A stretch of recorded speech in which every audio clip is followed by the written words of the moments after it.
Olá, professores! Hoje nós vamos trabalhar aqui a metodologia do Peer Instruction, ou seja, instrução por pares. E olha só o que nós vamos aprender aqui com essa metodologia nesse nosso vídeo, para que você possa aplicar nas suas turmas e adaptar essa estratégia aí na abordagem dos seus conteúdos. Quem desenvolveu a estratégia do Peer Instruction é o professor Eric Mazur. O professor Eric Mazur, ele é um físico da Universidade de Harvard, e o professor Eric Mazur, nas suas palestras, nas suas entrevistas, ele sempre fala o que o instigou a desenvolver essa estratégia. E eu até separei uma frase aqui para partilhar com vocês, que é do próprio professor que desenvolveu o Peer Instruction. Ele diz o seguinte: comecei a aplicar esse método quando percebi que a parte mais fácil do aprendizado os alunos faziam comigo e a parte mais difícil estavam fazendo sozinhos.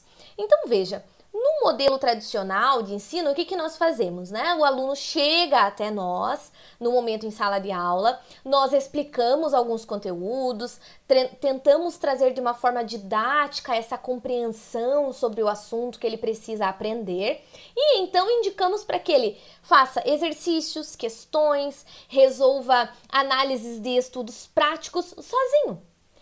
O professor Eric Mazur pensa na inversão dessa situação, porque ele diz o seguinte: a leitura prévia de um capítulo de livro, o estudo prévio com algum resumo, o desenvolvimento de algum mapa conceitual, um mapa mental sobre o que foi estudado, o aluno consegue fazer sozinho fora da sala de aula, consegue fazer sozinho no seu momento particular. Agora, em sala de aula, com a ajuda do professor, com o auxílio do professor, aí sim é o momento de aprofundar o aprendizado, de trazer para o momento em sala as atividades mais difíceis, porque daí ali vão surgir as principais dúvidas, as dúvidas que o aluno terá com relação à aplicação teórica no eixo prático, e o professor vai estar ali à disposição para ajudar o aluno em toda a construção, a gerar as sintaxes desse conhecimento. Então, por isso que ele desenvolveu o Peer Instruction. Nesse sentido, então, toda vez que você for escolher essa estratégia para usar com seus alunos, uma questão é bem importante. Na instrução por pares, a gente precisa sempre dar para o aluno um direcionamento de estudo prévio. Ou seja, a parte conceitual, teórica, o aluno tem que ter encontrado um tempo antes da sala de aula para então chegar aqui no momento com o professor, já compreendendo as questões básicas que você fez como direcionamento. Importante falar, né, pessoal? Não adianta dizer assim só, leia o capítulo tal, assista o vídeo tal, ouça o capítulo tal do audiobook que eu mandei. Só isso não faz sentido para o aluno na intencionalidade do estudo prévio. Então você precisa dizer, leia o capítulo tal, e no estudo prévio que você fará, identifique o seguinte: o conceito sobre tal situação, identifique os elementos principais, identifique os sujeitos que se colocam ali, enfim, você tem que dar um roteiro para que o aluno faça esse estudo, faça as suas anotações, se aproprie dessas informações para quando estiver no momento em sala de aula com você. Bom, depois disso, você, enquanto professor, vai precisar adotar formas de controle de respostas para as questões. Então, pode ser um controle normal, em sala de aula. Quem acha que essa questão aqui, a resposta correta é a A, levanta a mão. Quem acha que é a B, levanta a mão. Ou então, você pode adotar cards, tá? Nesses cards, um card verdinho para a letra A, um card vermelho para a letra B, e assim sucessivamente, utilizar sempre os mesmos cards, né? Você também pode adotar um sistema simplificado de anotação de gabarito pelos alunos, também pode ser.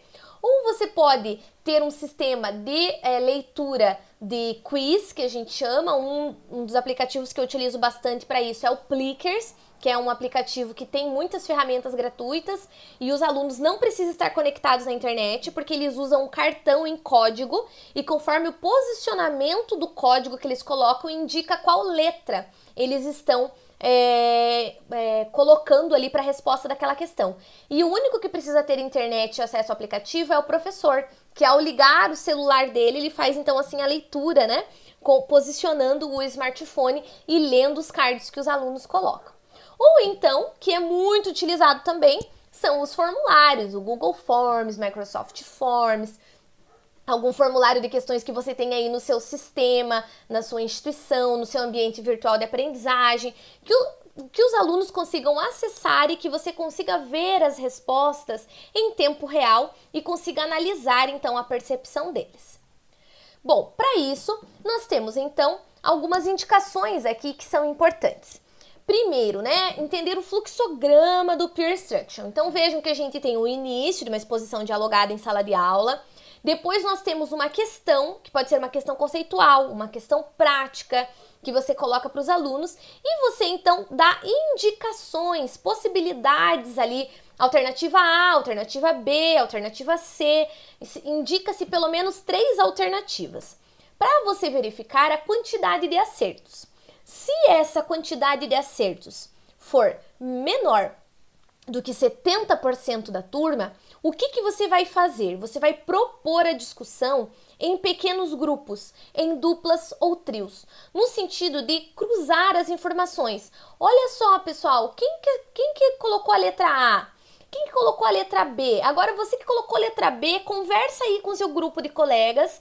Por que foi que ele indicou a letra A e não a letra C, por exemplo? Por que foi que ele indicou a letra B e não a letra A? E você contabiliza esse tempo no relógio, uma indicação aí de uns 3 minutos para cada discussão, e os alunos então vão rediscutir, aprender um com o outro a dúvida que ele teve e esclarecer melhor a aplicação daquele conceito. Depois que aconteceu essa discussão, você coloca de novo a questão para ser votada. Os alunos votam novamente e então, se a quantidade de acertos for superior a 70%, você já pode continuar seguindo a sua aula, fazer a explanação e caminhar para uma nova questão, para um próximo tópico, por exemplo.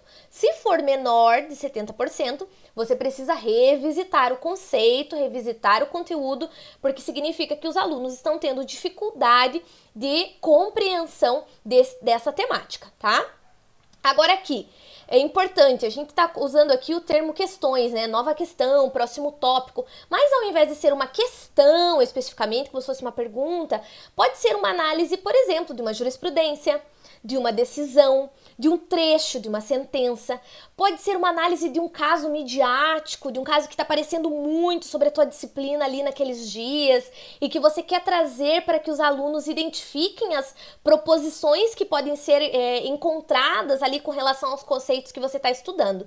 O importante é que o professor ele tem que dar mais do que uma opção para ajudar o aluno a fazer essa reflexão, para que ele encontre então caminhos para dar a solução para aquele caso, para poder aplicar a parte teórica nos aspectos mais práticos, tá? Então esse aqui seria o nosso fluxograma do Peer Instruction. Bom, se você quer saber mais, aprender um pouco mais aqui sobre o Peer Instruction, eu convido você que acesse o site do professor Eric Mazur, é o ericmazur.com. Lá você encontra vídeos, entrevistas dele, você encontra esse mesmo fluxograma que a gente acabou de ver aqui agora, você encontra também algumas indicações de leituras, você encontra artigos que ele escreveu, analisando os resultados da aplicação do Peer Instruction em diversas turmas, em diversos países, outros professores que foram usando o método dele e adaptando também. E lembrando que você também é muito bem-vindo para estar conosco nas nossas redes, @profgessiane, ou então acessando o nosso site, profgessiane.com, porque sempre nós estamos trazendo novidades. E se você usar a instrução por pares, o Peer Instruction, aí na sua sala de aula, com a sua turma, me marca lá no Instagram que eu quero dar uma olhadinha o que você anda aprontando por aí. Tá bom, pessoal? Um grande abraço e até mais!